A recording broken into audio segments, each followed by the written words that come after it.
Okay, so it's 2 minutes after 2, so I think I'm gonna get started. So welcome everyone. Here, let me get my slides up. Let's see if this works. Awesome. So give me a second. So yeah, thanks everyone for coming. Thank you also everyone who's participating virtually. Yeah, so this is the context is key, enhancing data access, use, and understanding. My name is Alejandro Paz. I will be your session leader today. Anyways, I think I'm just gonna keep talking. So I'm here with EDGI, or the Environmental Data and Governance Initiative. I'll be your session leader today. Our two co-designers are not present, so it'll just be me, but I just want to acknowledge all their helpful work in putting this together. So is that okay? Great. Yeah, so what are we going to talk about today? So first of all, I'll just mention that even though I am here representing EDGI as a volunteer analyst for the organization, I'll just mention that I'm also the Energy and Environment Library Liaison at MIT Libraries. So I'll just put that out there, but just to make it clear, I'm here representing EDGI. So what are we going to do in this workshop? So our goal is to challenge you to kind of probe how members of the public interact and learn about federal environmental data, especially through websites. So we're going to be looking at the relationship between data and the information that is derived from or relevant to that data, and how people can sort of consume that data or make it more useful, make an impact in their lives with it.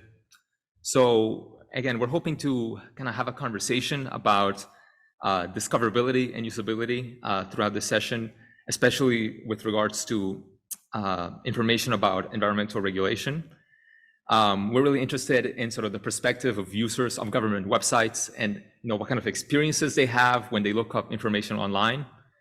And yeah, we hope that from this session, you can take some ideas and maybe apply it to your own work as you manage your own data that you might or might not manage, and think about how information and data are sort of cross-discoverable. So I'll just move on from that. So EDGI is an organization that was founded in November 2016.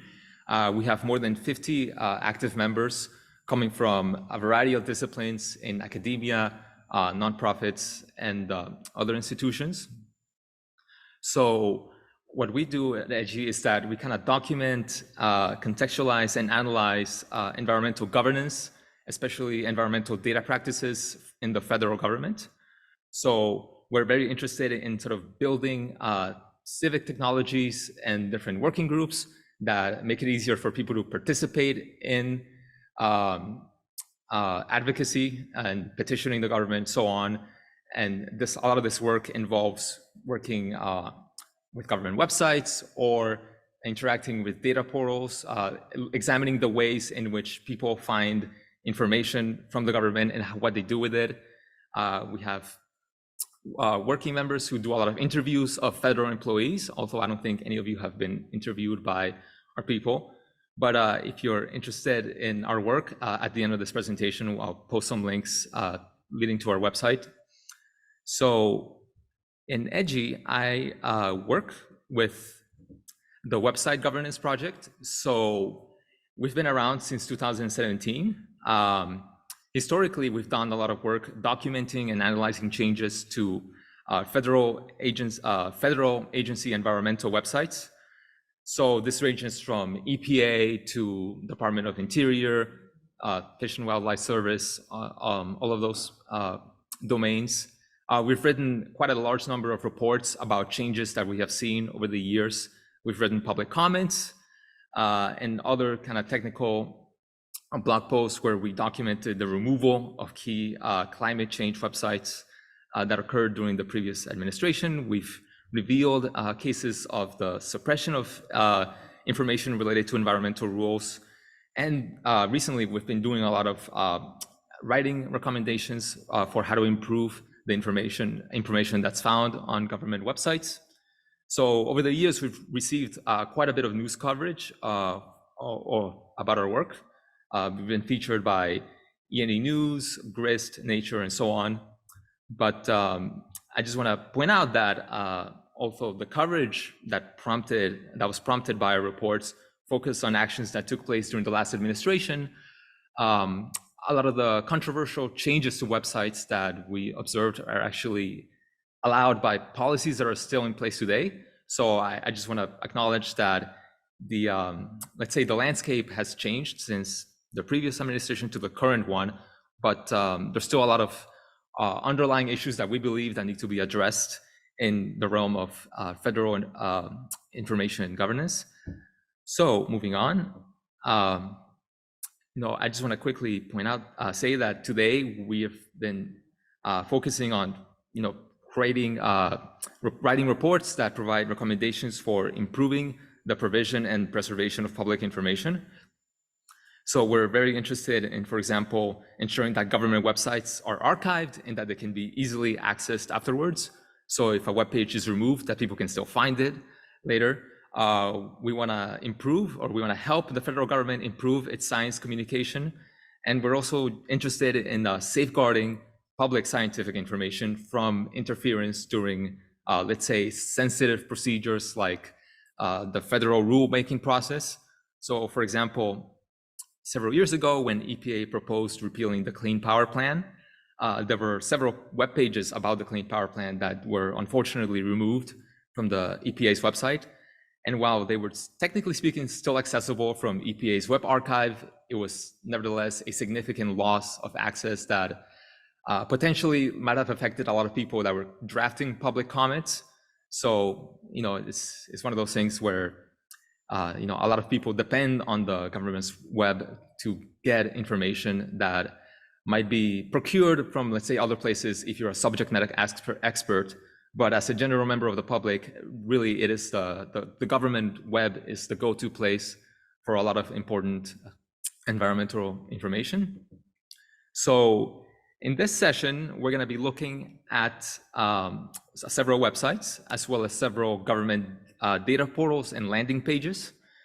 So I just want to point out that agency websites are the primary means of information sharing by the federal government. So a lot of that information on those websites is usually based off of research data. That underlying data, however, can sometimes be challenging to find. And so even though for the last 15 years, a lot of the federal environmental data has become increasingly accessible online, it is, however, not often linked to the information that is based off of that data or that describes the data.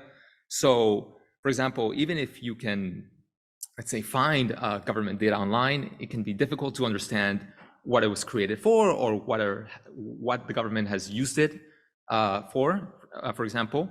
So we end up in a situation where a lot of the public will engage with information that is distilled from government data rather than the data itself, but they're still not able to access a lot of that data. And at times it is critical to be able to access that data because it can be essential for participating in democratic oversight and for also maximizing the use of that data. Like in the plenary that occurred earlier today, we're interested in giving everyone access and not just a select few. And so here on the slide, we're pointing out one of these images is from the Mercury and Air Toxic Standards website. And so that's on the EPA.gov domain. And that's what you see on our left. And then on our right, you see a screenshot of a data portal from USGS, and which we're going to look at later in our session. And so these two resources are in many ways connected to each other, but we're going to look at how exactly do they fit together and how are they cross-discoverable. So these are some of the questions that we want to ask during the session, and we're going to revisit them later on. We want to ask, should data always be readily accessible from informational resources like a government website about mercury pollution? How much contextualization do you need to make data accessible. So, if someone has, let's say, a mere high school education, how much do you need to give that person to kind of get them up to speed to being able to actually use data? And what can we do to ensure that the public can interact with the data that we create and manage in a meaningful manner? So again, we're going to revisit these questions later on, but I just want you to be thinking about that as we work through this session. So I'll just go over some of the things that we're going to do, and then later I'll give you some background information. So we're going to be evaluating the epa.gov/mercury and air toxic standards webpage using an assessment framework that we crafted. Then we're going to actually look for the data sets that were used to draft that rule, the MATS as it's called. We're going to evaluate several of the web pages and portals that provide access to that data that was used to create the rule. And then we're going to reflect together on the relationship between that information, especially the information that's on the MATS website, and the data that was used to draft the regulation. So before we get started on that, though, I just want to go over quickly why we're going to be looking at the MATS website and what the mercury and air toxic standards rule is about. So so the MATS rule has played an important role in environmental governance for the past several years. EPA has conducted quite a lot of research in support of the rule, and over the years it has again received an extensive amount of public feedback about the rule, especially when it was first proposed. As you'll find later, the EPA website about the rule is quite extensive, and so there's a lot of good information in there for anyone, from someone who knows very little about the topic to someone who is maybe an expert. And so it's an interesting resource to look at if you're interested in sort of the context around data and environmental information. The rule itself regulates coal and oil power plants. Like we mentioned earlier, it has been very successful in reducing the amount of mercury emissions in the United States. Again, these regulations are especially relevant to anyone who lives near a coal or oil power plants, or is just generally worried about the health impacts of mercury. And I'll just point out that the current and previous administration have differed on various aspects of the rule. So even today, there's still there have been a lot of regulatory actions around MATS, especially with regards to how the EPA calculates the cost benefit analysis for the rule. So again, it's a complicated topic, but just want to point out that this is still kind of an ongoing debate in the world of environmental regulation and politics and so forth. So I think it's pretty important and relevant to today. So what we're going to do is we're going to break out into groups, and just to give everyone a heads up, we're going to be working on a Google document, the session breakout notes. So those of you that have laptops, I would like for you to please navigate to this link that I have here on the slide. There you'll reach the session notes, where later we'll point to you where you can go on that document and actually work on the session. So before everyone, let's do it this way. So everyone that's in this room, so not online, but just in this room, can you please get into groups of 4 or 5? And once you've done that, then we'll later assign you a number. And while that's happening, I'm gonna try to get the online participants in their own breakout group. So again, please just walk around, get to know each other, just get together. Yeah, so groups of 4 or 5, and then once everyone's in the group, I'll assign everyone a number. So there's one group?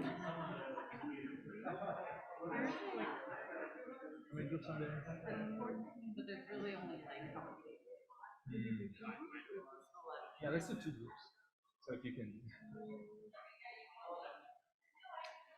So For the online participants, we're currently trying to get you assigned into, yeah, there's going to be 2 breakout groups. So, have you sent them to the groups yet? Can they still hear me? They can still hear you, and then they can choose to join. Yeah. Okay, so we just invited you to the online participants to 2 rooms. So those that end up in room number 1, just keep in mind you're going to be group number 1 in the ESIP session notes document. Those of you that are in room number 2, you're going to be group number 2. So if you take a look at that Google Doc, if you look at the left-hand table of contents, you'll see there's group 1, group 2, and group 3, so on. So room 1, you're group 1. Room 2, you'll be group 2. So I hope everyone has gotten that. Okay. And so, okay, so let me look around the room. So here's what I'm gonna do. I'm gonna start pointing to various groups and assigning you numbers, and then in the actual document, you're gonna go to that section and start working on all the questions that are there. And I'm gonna be going around the room and making sure everyone is sort of on track, as well as keeping time. So this group that's closest to me, you're gonna be group number 3. Group, yeah. Hello, is this working? Okay, great. So are you all a group? Okay, so we got group number 4, group 5, group 6. Okay, is there a group 7 around here? Group 7, and are you 2? Okay, group 5, group 7. Okay, 3 of you, group 8. Okay, how many? Okay, group 9 and group 10. Okay, group 10, great. That works perfectly well. We have 11 groups in the doc, so I was hoping that would be enough. So, yeah, so I'll just keep talking. So, that's why.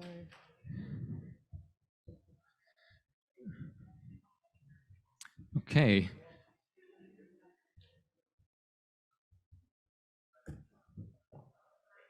So, are we doing here? Oh, we're good. Just adjusting the slides. Yeah. Oh, fixing the slide. Wait, so was it recording? It's okay. We'll Okay. It's okay. Yeah. It's okay, yeah. People were just saying it was a bit small, but Oh. no other issues. Okay, So, yeah, yeah. I will just try to fix Okay. it right now. Yeah, so I don't want that setting. What setting? I'm just gonna peek over people's shoulders. That's great. Yeah.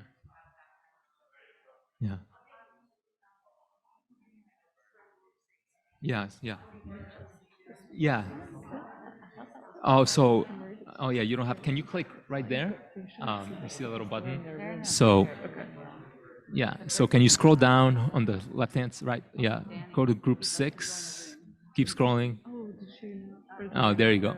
Yeah, so the document is quite long, so you might have to scroll down to get to your group section. Yeah, so you're gonna be answering those questions, and please talk amongst yourselves and. Yeah, that's it. But no, that doesn't. Oh yeah, so. Oh, that's not it. Okay. So that's process of elimination. Yeah. I'm not familiar with PCs. They're kind of a nightmare. Okay, let's try this. And then. Yeah, sounds good. Looks good. Okay, group 10, great. Yeah. Showing on the. Looking good? Yeah. So again, please, if I would recommend maybe having one person actually like write everything down in the document so that you're not all kind of stepping your shoulders toes, but yeah.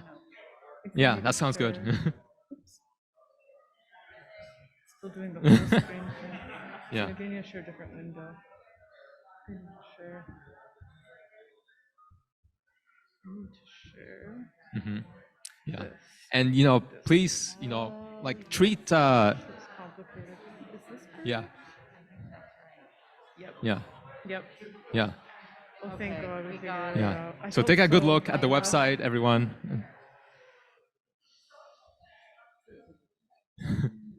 No, it doesn't. No, it doesn't change on here.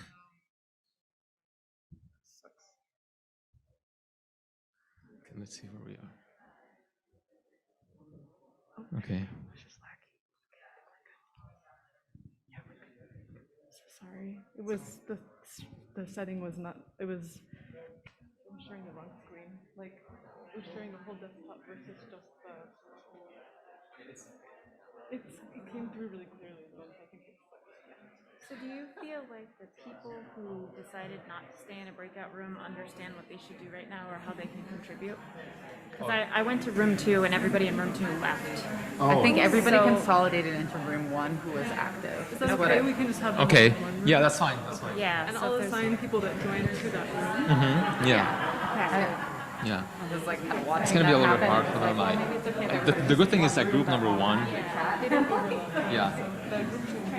Yeah. In group number 1, I just realized I made a mistake in the document. I should have put the instructions under every group section instead of.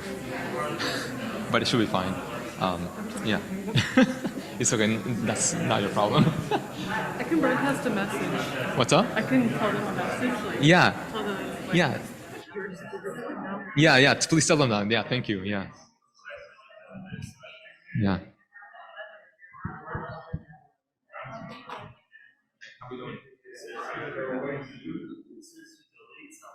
I'm curious. Do you ever frequent like government websites like these if you ever want to find out about a topic?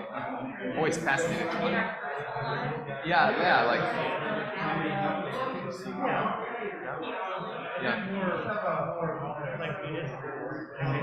Yeah. I'm always interested in finding out like how different people like look for information online.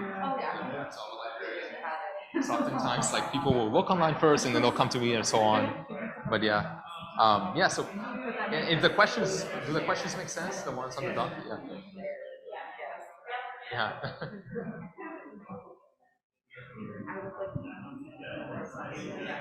Yeah. Yeah. Yeah.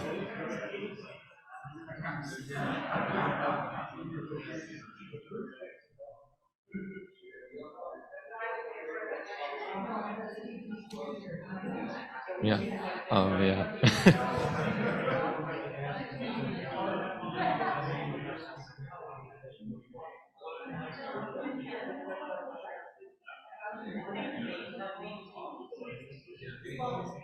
Yeah.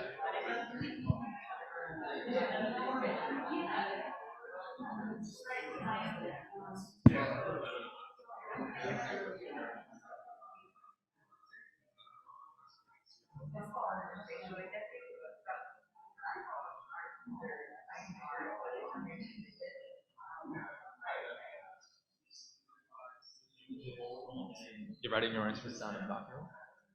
Yeah, that's good. Thanks.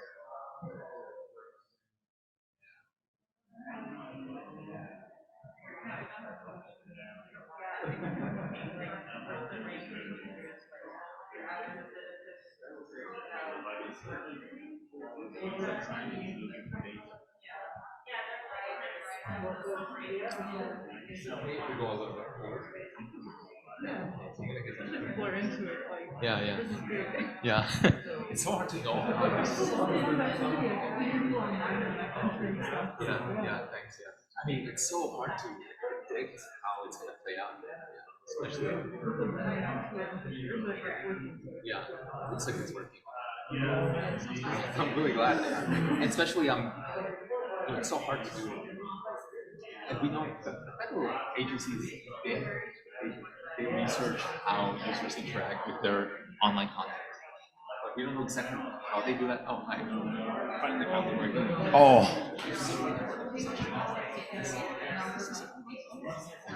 Yeah. So here, let me. There's a group over here of 3. So why don't you join them?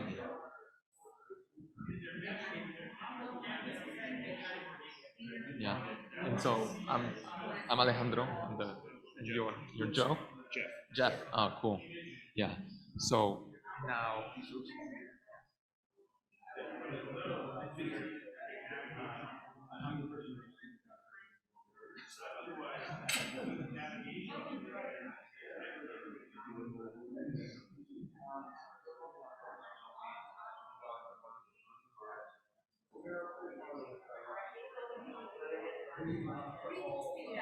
Yeah, you can kind of just follow along with them. Yeah.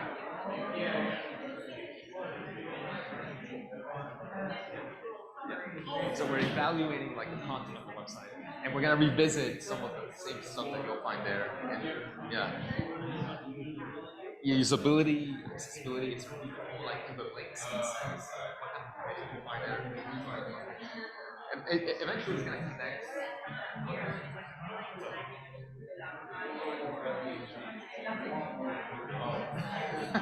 Great. So you'll have lots of great feedback.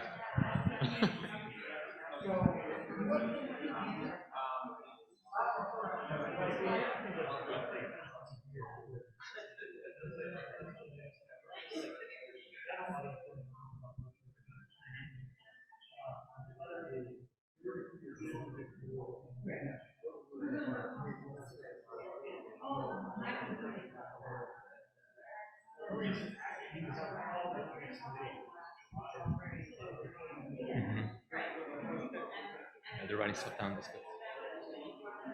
Even if they don't write stuff down, as long as they remember.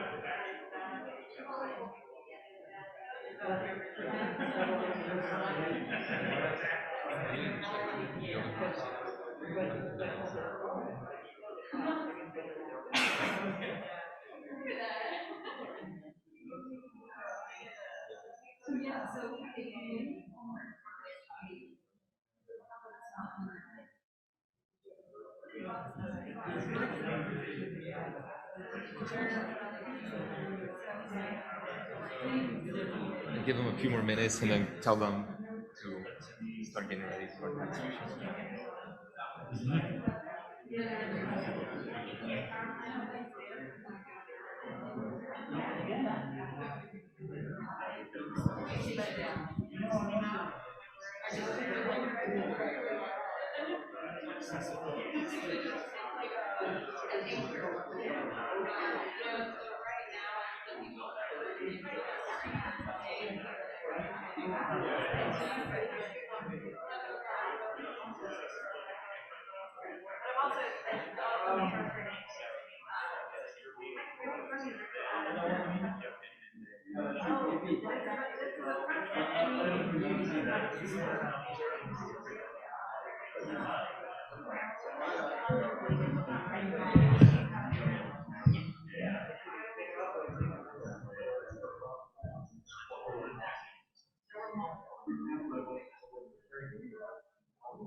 Yeah.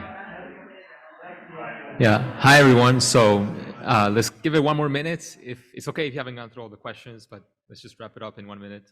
Thank you.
Okay. So We're going to be moving on to part 2. So in your little Google document, if you just scroll down a bit, you'll see the second part. So we're going to be, well,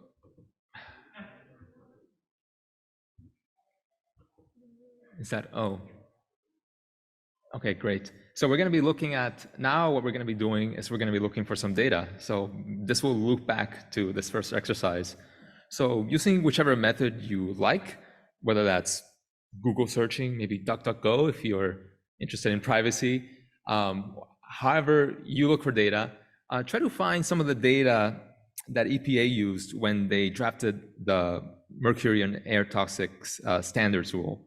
So we mean, the data that the authors of the rule consulted. And so please approach this however you would like. You're all knowledgeable, so please take a crack at it. We're gonna do this for several minutes. And then as you find data sets, please just note down where you find them, like the URL, how you found them. So if you use like a Google search, what was the query that you used? And we're gonna do that for several minutes. And then later we're gonna move on and actually evaluate some of the different data that we found. So does that sound good? Okay, great. And again, if anyone wants to ask me questions, please do so. I'm around. So there you go. If you feel like, try using the MATS website. If you can find some of the data on the MATS website, that would be great. Actually, that would be news to me.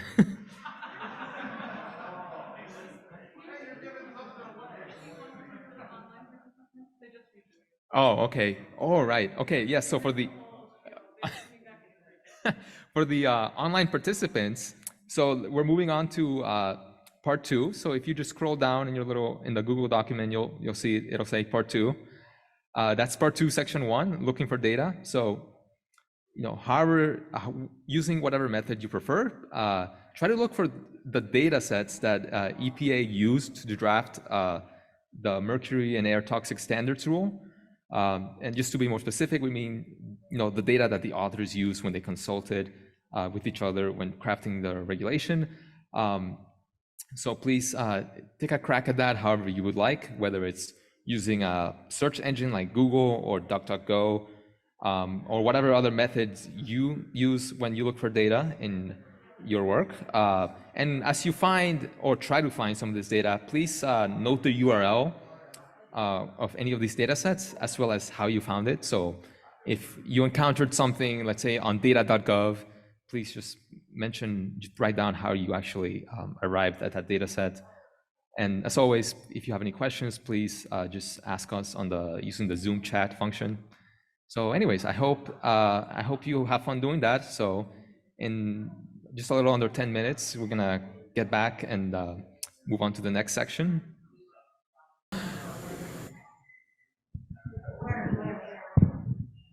So I don't know how far you all got with that, but we're gonna move on. So now I want you all to go to section 2. So if I remember correctly what we had there, yes. So essentially us, the session organizers, and you'll see this in the document, we did find some of the data, and most of it was discoverable through, what was it called again? The technical supporting documents for the rule itself. A document that is found actually on the MATS website, but it's not too easy to find. And the point is we have a number of questions there about some of those data sets that we want you to work through. Again, we want to kind of think through, like, okay, so let's say I did find the data, which I think maybe we can all agree was not very easy.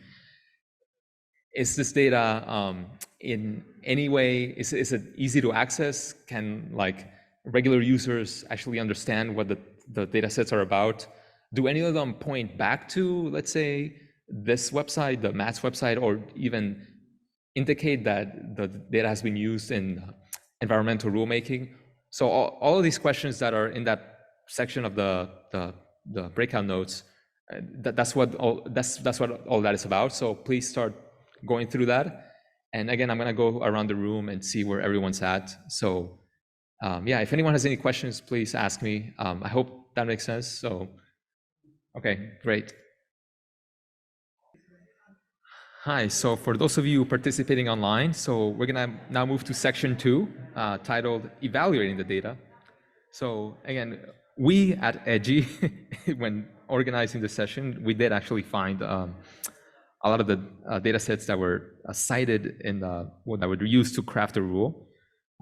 If you look at what we have on the session document, you'll see that many of them are cited in the regulatory impact analysis for the rule.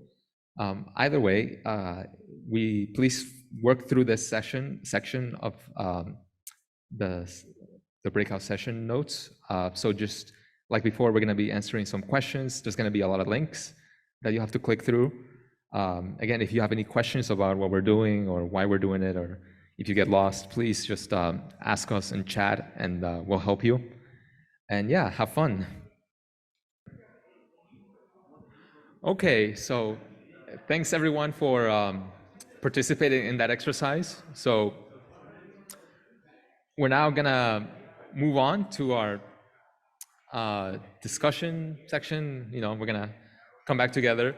So what I want you all to do is scroll to the end of that document, the Google Doc. There's gonna be a link to a Slido poll. It's just asking you, what is something you learned in today's session. So if you can please participate in that poll, I think that would help us get started. And then after that, I'll start leading the discussion session. I hope to make this very kind of loose and relaxed. So I'm not gonna be like making everyone spend even more time writing things down. So I'm gonna be going around the room and calling on people. So, but for now, let's just do the poll, and then we'll move on from that. Oh, yeah, so sorry, I should have made that clearer. In the document, there's gonna be a section towards the bottom, says like discussion, and the first, I guess, part of that is gonna have the link to the poll. I don't know has anyone found it? Yeah, so.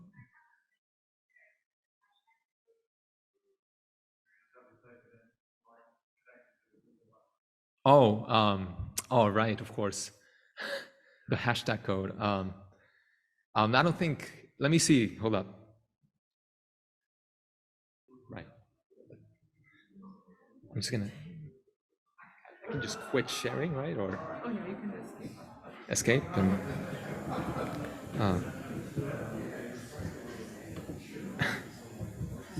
okay. So let me just, so this is still, okay, let me just go.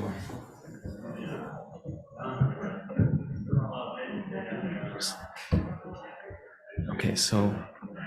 I can read it to you. It's Yeah.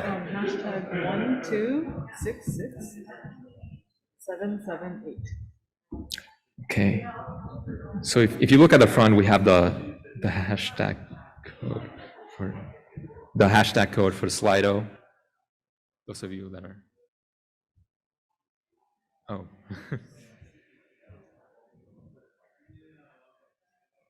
Are we still sharing? I think it's stopped.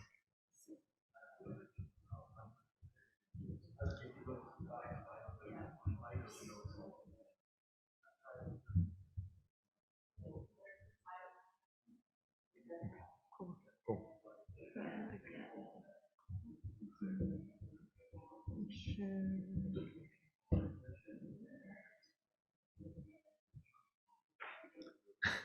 Yeah, that should be fine. Yeah. Okay. Okay, so now let me. No, yeah, let's see what we got. I was gonna say because you could share the slide results. Yeah. All right, I want to share. Okay, I can share the results. Yeah, I can do that. Forget the link. Yeah, let If me. you put the link in Oh, right. yeah, I was just wondering how we can share it.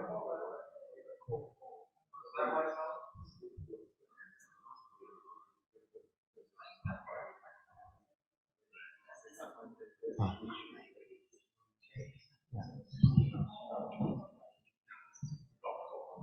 Oh. So can now people see the? So now when I go to my app, I have a question to answer. I didn't have a question to answer before. Oh, you didn't have a question to answer. It's okay. If you, Yeah. you type in slido.com there Mm-hmm. and then put in the code, you should be able to display it. Yeah. Okay. Let's do that. Thank you.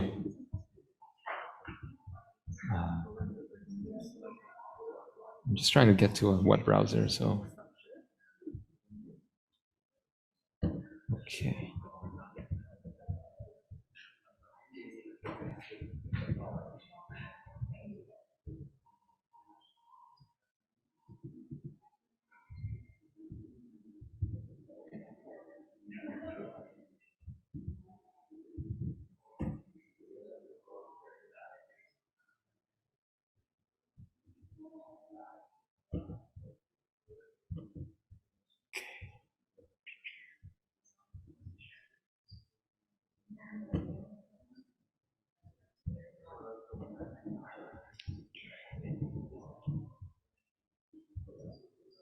Okay, there we go. So now share again.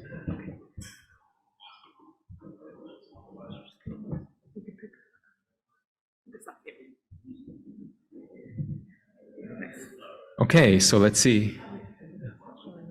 Oh.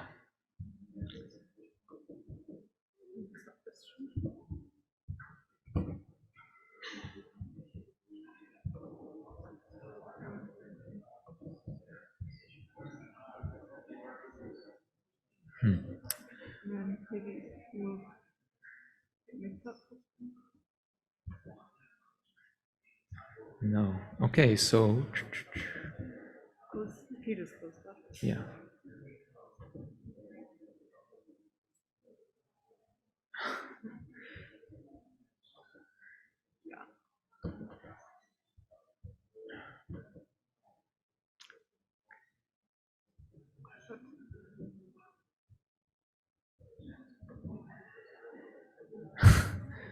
Okay. So let's see what answers we can come up with. So, yeah. Yeah, EPA has challenges with maintaining rulemaking information and disseminating it to the public. Yeah. Yeah. I don't know, actually. Yeah, I haven't met anyone from EPA so far. Yeah, you know, I do feel frustrated. I agree with this one. It can feel almost unfair to find data. Maintaining data online long term, totally an issue. Yeah, making data understandable to the average person.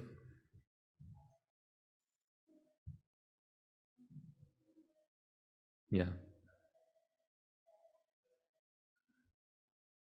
Yeah, there's a lot of room to improve clarity of information. Data is hidden through opaque paths within the web. Can you all see this on your computers or your cell phone? Okay. So let me just get through my other questions. Yeah, totally.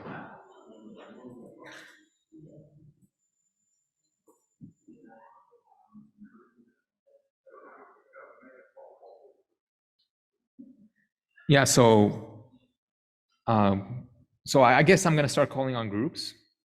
So I think I'll try to make this simple. So group number 3, what did you all think about the MATS website? If you could maybe share some thoughts, and we're gonna pass the mic around.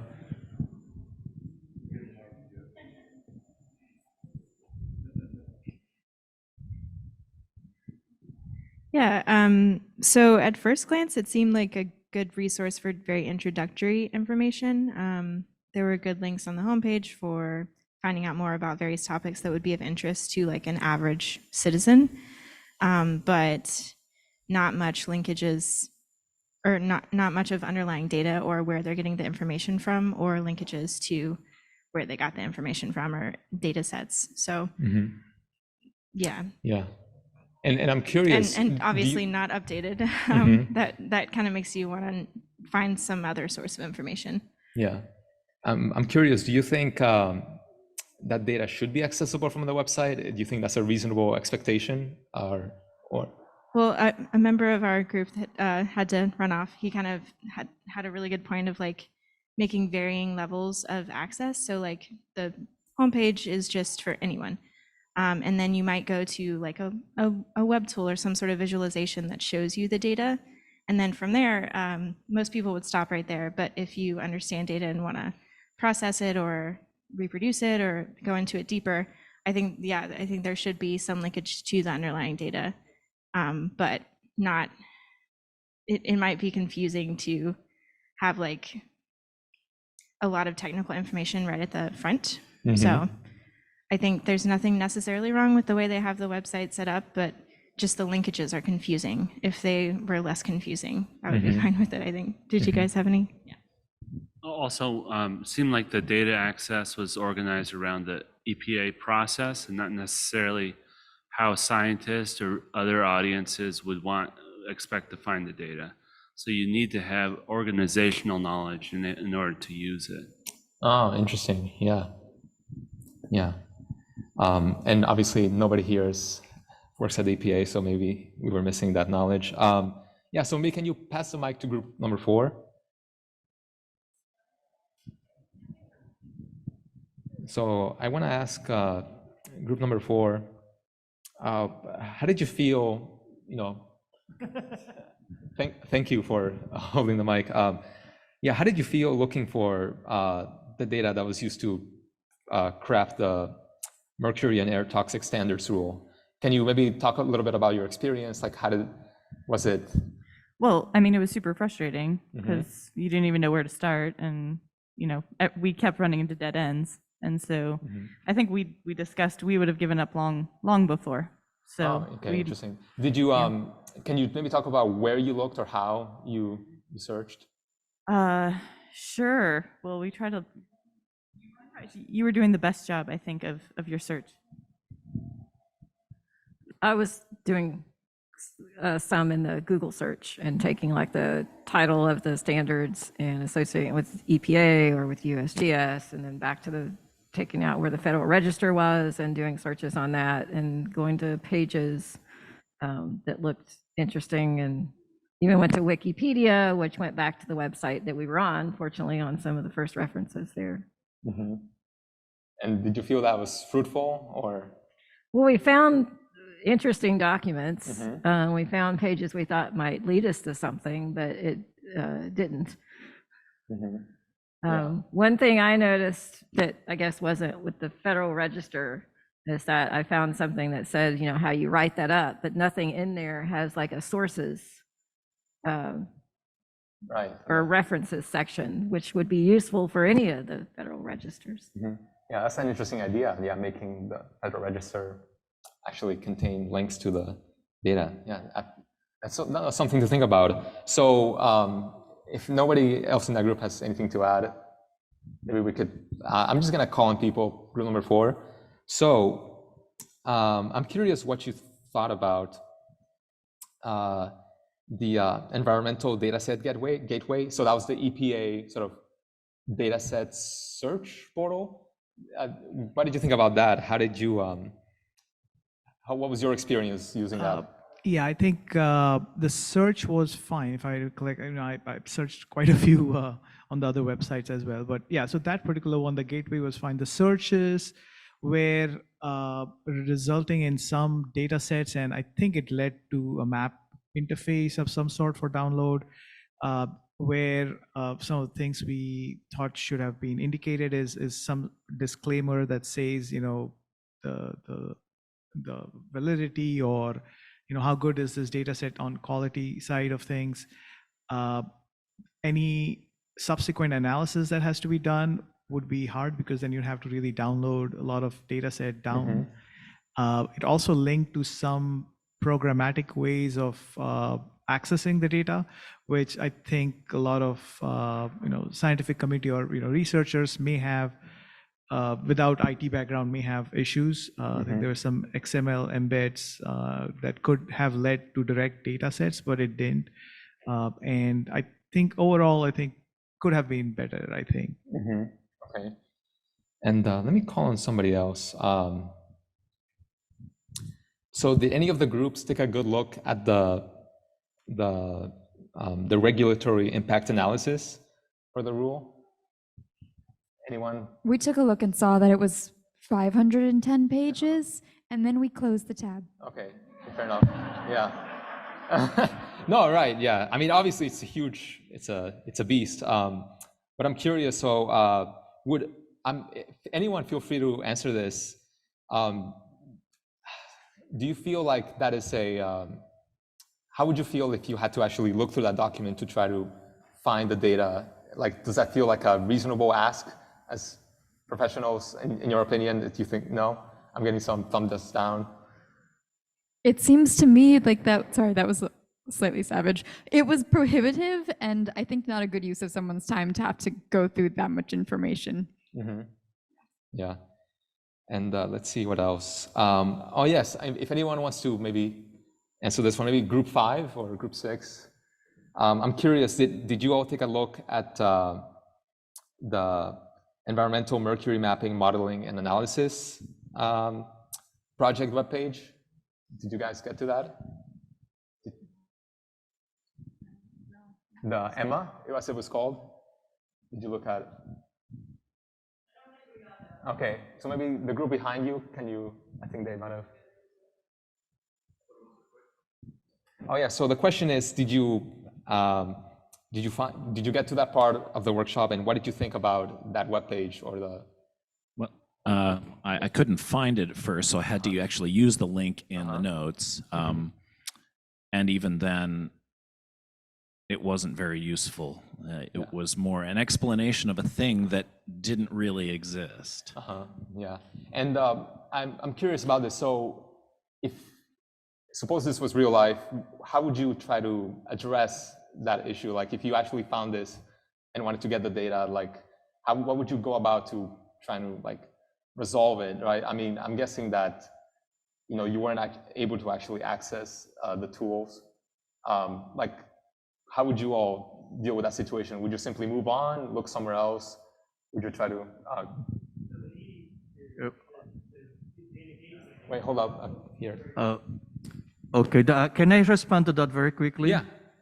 The usual method I use is what we call contact us. Go there and send an email. Yeah. Same thing?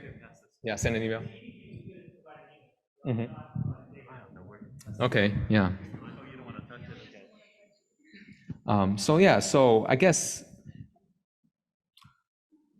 I want to ask now, and anyone feel free to take this one.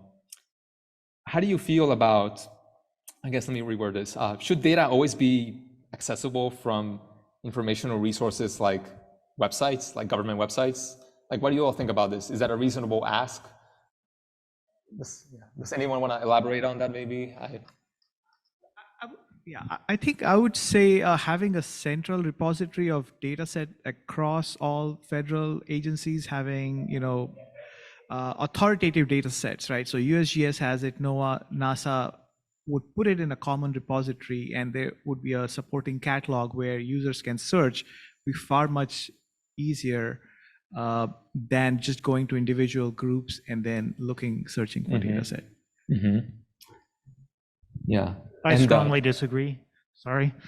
A one-stop shop doesn't help anybody. I mean, data.gov is that, but it's useless. That said, the portals can all do a much better job of tailoring to different audiences and more importantly, linking to each other.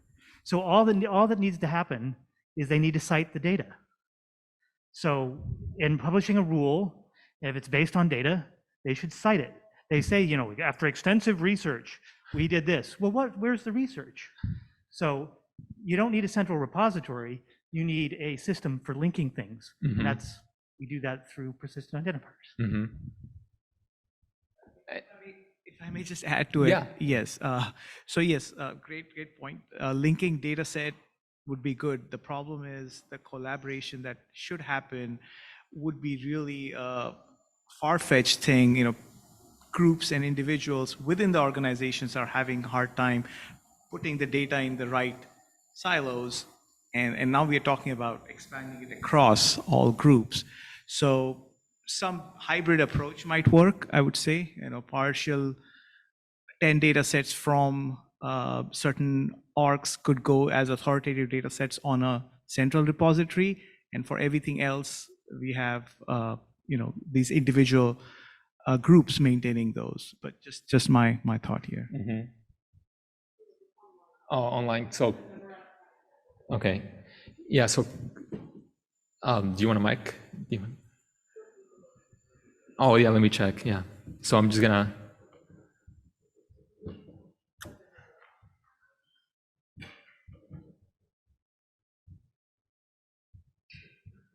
Is the question online or?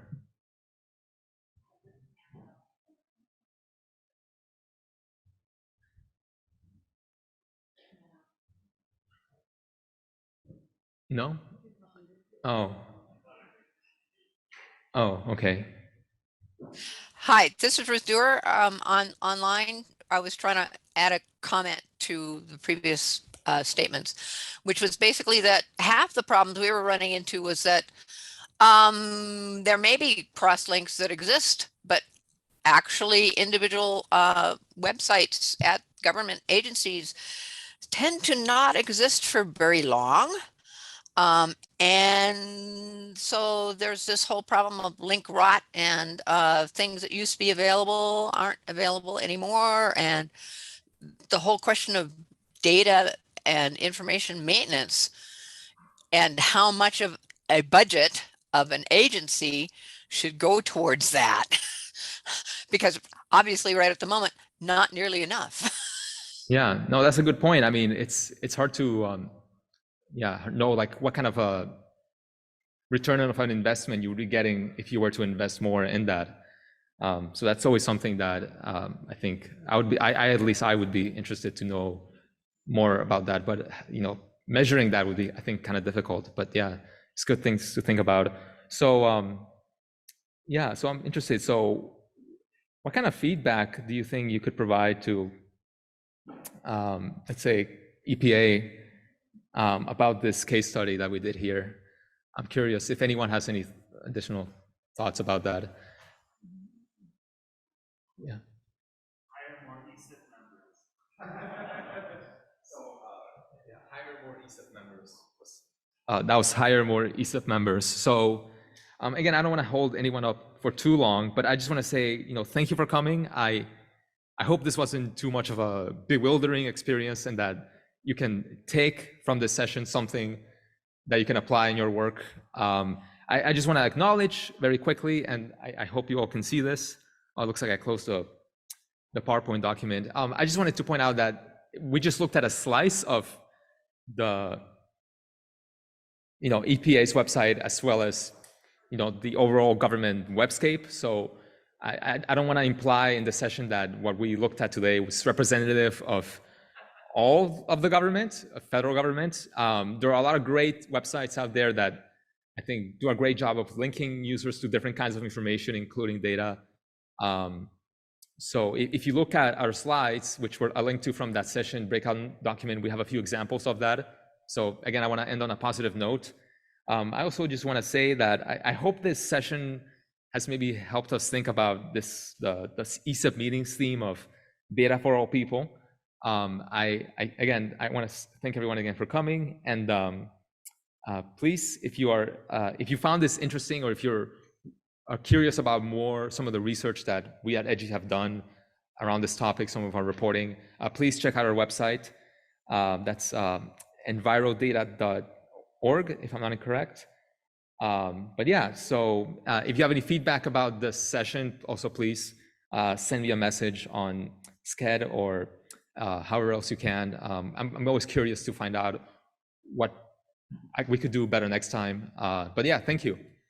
I hope it was a pleasure for me. So yeah, thanks.